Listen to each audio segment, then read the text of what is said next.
內地傳媒揭發，內地一啲所謂消毒餐具其實並唔乾淨，呢啲黑餐具更加流入咗廣州大學城。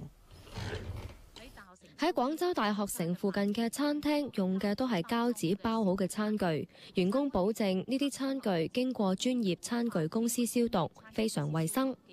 是小五公司裡面的，給我們送完來的，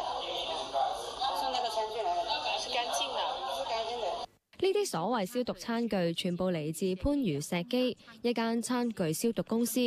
聲稱餐具已經經過超聲波去污、紅外線同380度高溫物理消毒等多項程序，又通過咗廣東省餐飲具消毒協會嘅檢測。